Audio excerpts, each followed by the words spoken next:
மக்களே, இன்னைக்கு மாங்காய் பச்சடி செய்ய போகிறோம். சட்டியில் தான் செய்ய போகிறோம். அடுப்பு பற்ற வச்சு சட்டி எண்ணெய் ஊற்றிக்கலாம், கடுகு சேர்த்துக்கலாம், கருவேப்பிலை மாங்காய் சேர்த்துக்கலாம், கொஞ்சம் காய்ச்சல் சேர்த்துக்கலாம், உப்பு லைட்டாக சேர்த்துக்கலாம், தேவையான அளவு தண்ணி ஊற்றிக்கலாம். மக்களே, வெல்லம் சேர்த்துக்கலாம், கொஞ்சோண்டு பெருங்காயத்தூள் சேர்த்துக்கலாம்.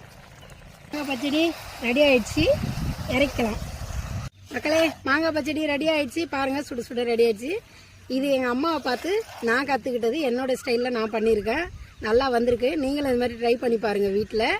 இந்த வீடியோ பிடிச்சிருந்தா லைக் பண்ணுங்கள், ஷேர் பண்ணுங்கள், சேனலை மறக்காமல் சப்ஸ்கிரைப் பண்ணுங்கள். இன்னொரு வீடியோவில் பார்க்கலாம் மக்களே. பாய்.